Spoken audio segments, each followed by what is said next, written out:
Nebuchadnezzar, the king, to all peoples, nations, and languages that dwell in all the earth, peace be multiplied to you. I thought it good to declare the signs and wonders that the Most High God has worked for me. How great are his signs, and how mighty his wonders.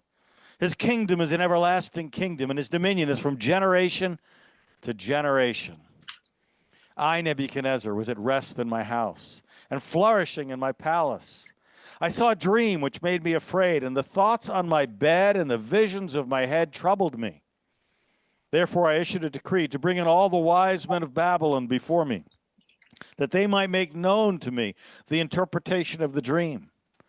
Then the magicians, the astrologers, the Chaldeans, and the soothsayers came in, and I told them the dream, but they did not make known to me its interpretation.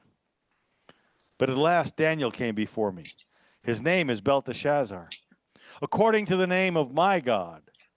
In him is the spirit of the holy God. And I told the dream before him, saying, Belteshazzar, chief of the magicians, because I know that the spirit of the holy God is in you, and no secret troubles you. Explain to me the visions of my dream that I have seen and its interpretation. These were the visions of my head while on my bed. I was looking, and behold, a tree in the midst of the earth, and its height was great. The tree grew and became strong. Its height reached to the heavens, and it could be seen to the end of the earth. Its leaves were lovely, its fruit abundant, and in it was food for all. The beasts of the field found shade under it. The birds of the heavens dwelt in its branches, and all flesh was fed from it. All flesh was fed from it. I saw the visions of my head while on my bed, and there was a watcher, a holy one, coming down from heaven. He cried aloud and said thus, chop down the tree and cut off its branches. Strip off its leaves and scatter its fruit. Let the beasts get out from under it, and the birds from its branches. Nevertheless, leave the stump and roots in the earth, bound with a band of iron and bronze. In the tender grass of the field, let it be wet with the dew of heaven, and let him graze with the beasts on the grass of the earth. And let his heart be changed from that of a man, and let it be given the heart of a beast, and let 7 times pass over him. This decision is by the decree of the watchers, and the sentence by the word of the holy ones, in order that the living may know that the Most High rules in the kingdom of men, gives it to whomever he will, and sets over it the lowest of men. This dream I, King Nebuchadnezzar, have seen. Now you, Belteshazzar, declare its interpretation, since all the wise men of my kingdom are not able to make known to me the interpretation, but you are able, for the spirit of the holy God is in you. Then Daniel, whose name was Belteshazzar, was astonished for a time, and his thoughts troubled him. So the king spoke and said, Belteshazzar, do not let the dream or its interpretation trouble you. Belteshazzar answered and said, my lord, may the dream concern those who hate you, and its interpretation concern your enemies. The tree that you saw, which grew and became strong, whose height reached to the heavens, and which could be seen by all the earth, whose leaves were lovely, and its fruit abundant, in which was food for all, under which the beasts of the field dwelt, and whose branches the birds of the heaven had their home. It is you, O king, who have grown strong and become strong. For your greatness has grown and reaches to the heavens, and your dominion to the end of the earth. And inasmuch as the king saw a watcher, a holy one, coming down from heaven, and saying, chop down the tree and destroy it, but leave its stump and roots in the earth, bound with a band of iron and bronze in the tender grass of the field, and let it be wet with the dew of heaven. And let him graze with the beasts of the field till 7 times pass over him. This is the interpretation, O king, and this is the decree that the Most High, which has come upon my lord the king. They shall drive you from men. Your dwelling shall be with the beasts of the field, and they shall make you eat grass like oxen. They shall wet you with the dew of heaven, and 7 times shall pass over you till you know that the Most High rules in the kingdom of men and gives it to whomever he chooses. And inasmuch as they gave the command to leave the stump and roots of the tree, your kingdom shall be assured to you after you come to know that heaven rules. Therefore, O king, let my advice be acceptable to you. Break off your sins by being righteous, and your iniquities by showing mercy to the poor. Perhaps there may be a lengthening of your prosperity. All this came upon King Nebuchadnezzar. At the end of the 12 months, he was walking about the royal palace of Babylon. The king spoke, saying, Is not this great Babylon, which I have built for a royal dwelling by my mighty power and for the honor of my majesty? And while the word was still in the king's mouth, a voice fell from heaven. King Nebuchadnezzar, to you it is spoken. The kingdom has departed from you, and they shall drive you from men, and your dwelling shall be with the beasts of the field. They shall make you eat grass like oxen. 7 times shall pass over you, until you know that the Most High rules in the kingdom of men, and gives it to whomever he chooses. That very hour, the word was fulfilled concerning Nebuchadnezzar. He was driven from men and ate grass like oxen. His body was wet with the dew of heaven, till his hair had grown like eagle's feathers, and his nails like birds' claws. At the end of the time, I, Nebuchadnezzar, lifted my eyes to heaven, and my understanding returned to me. And I blessed the Most High, and praised and honored him who lives forever. For his dominion is an everlasting dominion, and his kingdom is from generation to generation. All the inhabitants of the earth are reputed as nothing. He does according to his will in the army of heaven, and among the inhabitants of the earth, no one can restrain his hand or say to him, What have you done? At the same time, my reason returned to me, and for the glory of my kingdom, my honor and splendor returned to me. My counselors and nobles resorted to me, and I was restored to my kingdom. An excellent majesty was added to me. Now I, Nebuchadnezzar, praise and extol and honor the King of heaven, all of whose works are true, and his ways justice. And those who walk in pride, he is able to put down. What a chapter. So you have the handout, and I'll just remind you that the word watchers appears 3 times in the chapter, and in your handout, the section on the watchers, which is very interesting, starts really on page 15 and goes through 16 and 17 and 18 and 19. We're going to pick it up on 20, and we're going to pick it up on 21. As a reminder, who are the watchers? It's a term that only appears in our Bible 3 times. They're all in Daniel chapter 4, but they're throughout the first 36 chapters of First Enoch.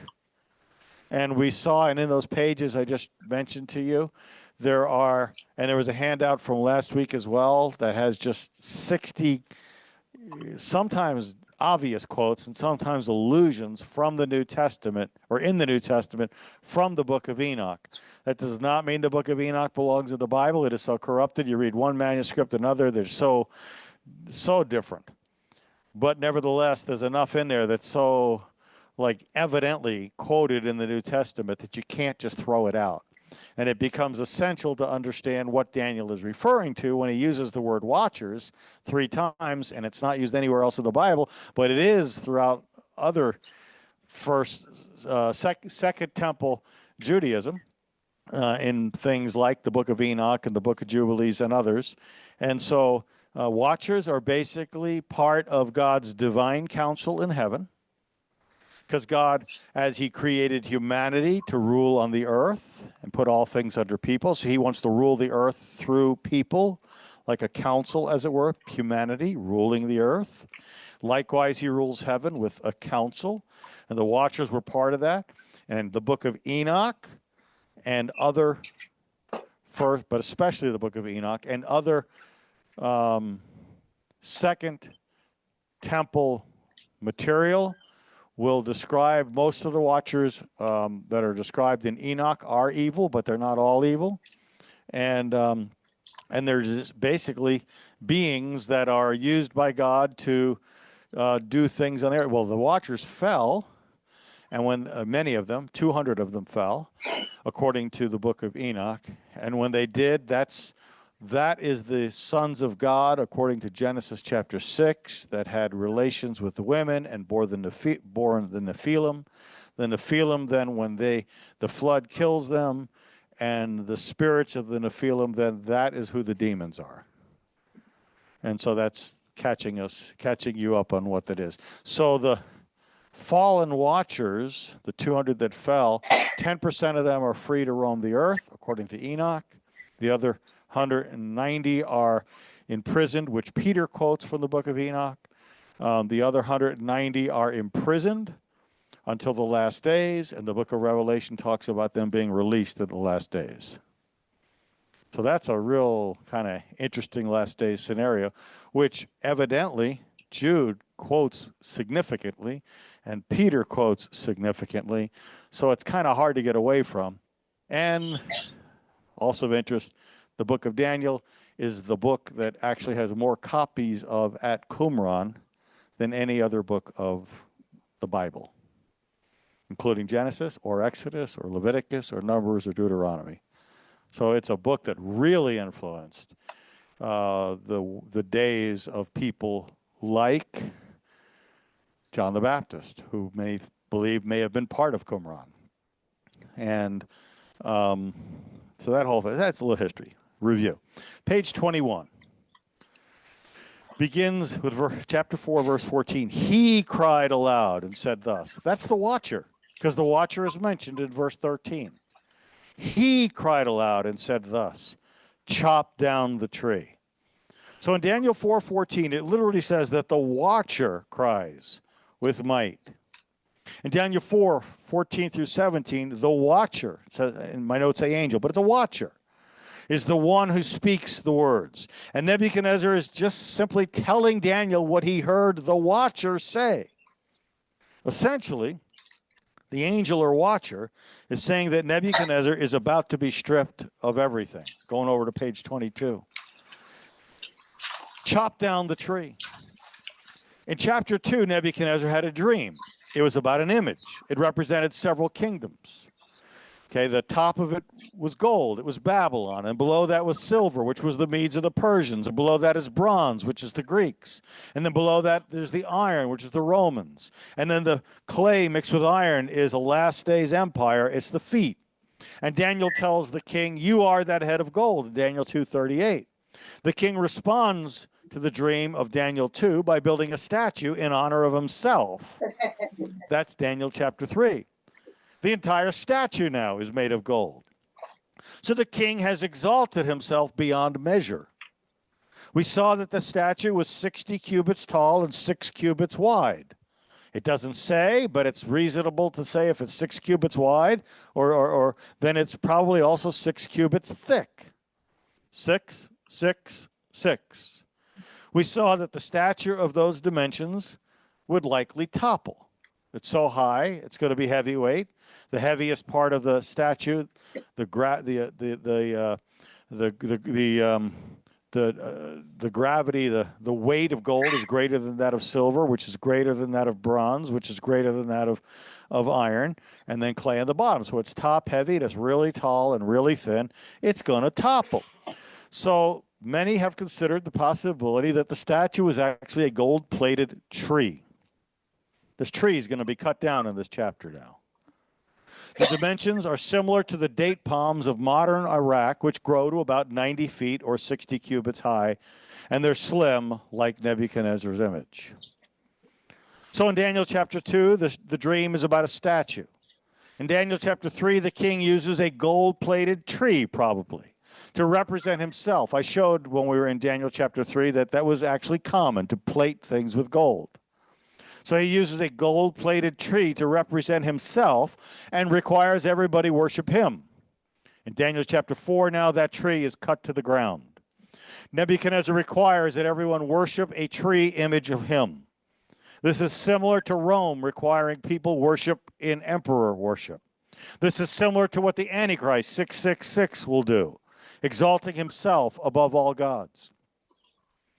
Daniel 11:36, then the king shall do according to his own will, and he shall exalt and magnify himself above every god, and shall speak blasphemies against God, the God of gods, and shall prosper till the wrath has been accomplished, for what has been determined shall be done. So Nebuchadnezzar has a tremendous problem with pride. He wouldn't admit any weakness in himself. He wasn't willing to admit that his kingdom would ever fall, and so essentially God tells the king, you better remember the bottom of the statue has clay in the feet, weak feet. You, king, have feet of clay. And I'm going to turn you into a stump with a band of iron and bronze. And the two metals which the bottom of the statue, they are what? They are iron and bronze. So the bottom metals are now going to be the band that's going to hold the tree together. He's essentially saying, king, you're not going to last forever. You might be the head of gold, but do not forget the silver, the bronze, and the iron kingdoms that will follow you. Because of your pride, I will give you a foretaste of your demise. Lower your eyes, king. Look at the bottom of the statue. At the bottom of the stump, the message is clear. Let him who thinks he stands take heed, lest he fall. Page 23. Scatter the fruit. Let the beast get out from under it, and the birds of the air from its branches. So those under the king's dominion now are going to be released from the king's oversight. Nebuchadnezzar is about to be cut down to size. He will be alive, but will become completely ineffective. The metal bands also seem to suggest something else. Jerome was an early church father, born in 347 AD, died 419 or 420 AD. So Jerome said that this describes someone being reduced to an animal-like existence. Restraint by a metal ring is more likely part of that description.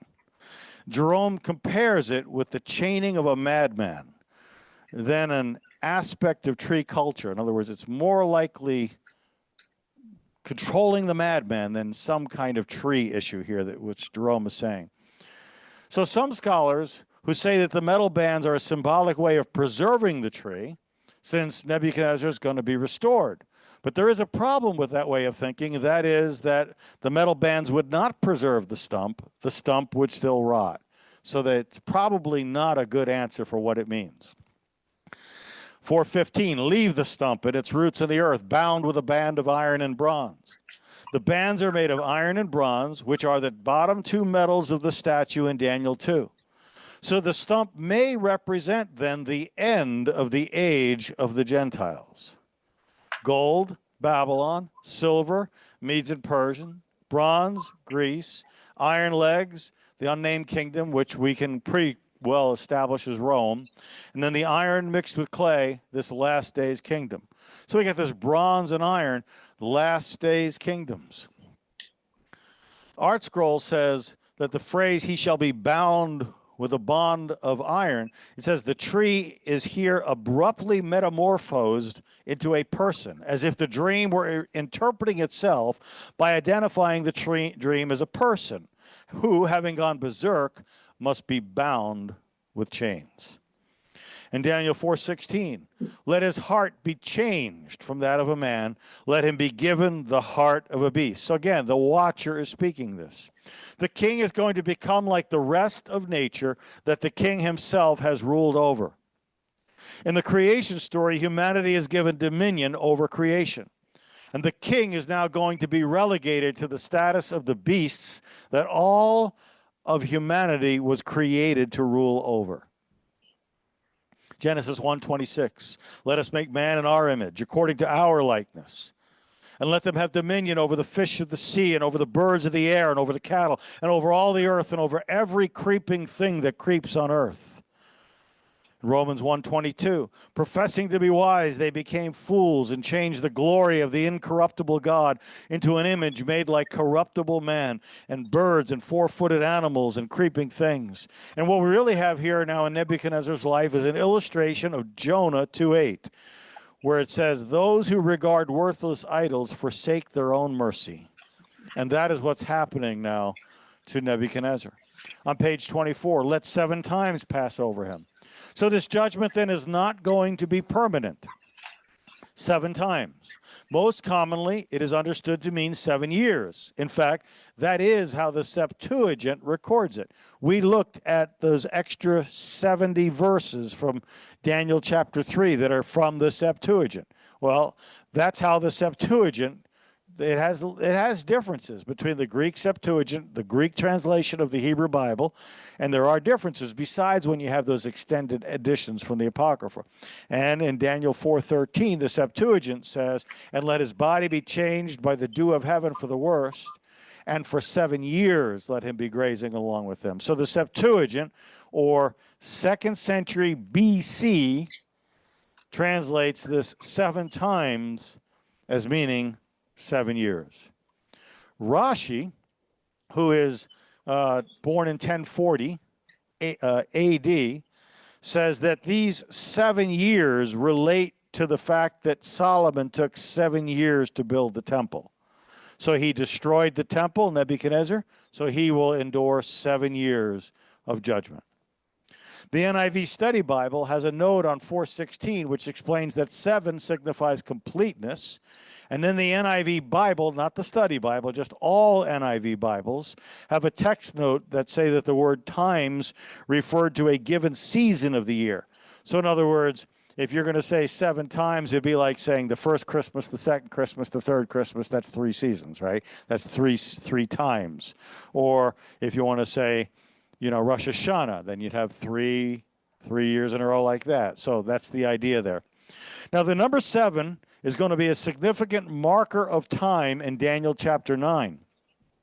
If we understand that the number 7 in Daniel 9 refers to years, which is going to be very evident when we get to Daniel 9, it's going to be exceedingly evident that it means years, 7 years, okay, in Daniel 9. And if we understand that, then Daniel 4:16 can be seen to be indicating that Nebuchadnezzar is in for a state of discipline that will last 7 years. Going over to page 25. Additionally, on multiple occasions, Daniel will use the term time or times to refer to a period of 7 years. And this is important because there are a number of key verses in Daniel where we will use this key to understand some important end-time prophecies. Time, times, and a half a time. Okay, time 1, times 2, and a half a time, you now have 3.5. The prophetic picture of Daniel 4. Nebuchadnezzar will go through 7 years of being nothing more than a stump. But now remember the image of chapter 2. It represents the empires of the Gentile age, which are Babylon, Medo-Persia, Greece, and Rome, and the revived Roman Empire. Also, with regard to eschatology, there's going to be a 7-year period during which the Gentile world will be reduced to a stump because God will complete his promise to the Jews. In fact, if you go through the first 4 judgments, sealed judgments of Revelation, you will find that just the 4th seal, just the 4th, will kill a quarter of the planet. The one nation won't die is Israel. Assume that there are 8 billion people on the planet. Just the 4th judgment will kill 2 billion people. Okay, the Gentile world will be reduced to a stump while God completes his promise to Israel. That's really strong. Okay, so I'm going to jump ahead to page 26. This decision is by the decree of the watchers, and the sentence by the word of the holy ones, in order that the living may know that the Most High rules of the kingdom of men, and gives it to whomever he will, and sets over it the lowest of men. So in Daniel 4:13 and 23, a single watcher who came down from heaven to the earth was seen by the king. In verse 17 here, there is a plurality of watchers. It's more than one. Watchers make decisions that have the force of a decree. And then in verse 23, that single watcher who came down is the one giving the order to chop the tree down. The tree is Nebuchadnezzar. Okay, verse 17, we'll just jump down to there. In Daniel 4:17, that the Most High rules in the kingdom of men and gives it to whomever he will. Okay, the purpose of Daniel chapter 4, as of the preceding chapter, is to teach that the God of Israel is the God of the whole universe, and that the temporal power and the greatness of all nations and all monarchs are subject to his will. So Daniel 4:17 is God's way of saying, I am the one who raises up one kingdom and puts down another. I am the one who raised up the Jews. I am the one who put them down, Nebuchadnezzar. You destroyed the temple. I raise up the Gentiles. I put them down. I raised you up, Nebuchadnezzar, and I will put you down. Psalm 75, verses 6 and 7. Exaltation comes neither from the east, nor from the west, nor from the south, but God is judge. He puts down one and exalts the other. I remember during my ordination interview, I was asked if I believed in predestination. And I didn't even realize, but it just came out of my mouth. I said, do I believe, in other words, do I believe that certain people are predestined to be saved and other individuals are predestined to be damned? I said, no, on an individual basis, I do not believe in predestination. But on a global scale, I most certainly do believe that the Jewish people are predestined, the nation. Okay?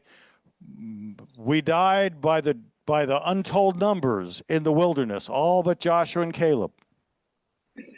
But the nation cannot lose its salvation. Individuals can.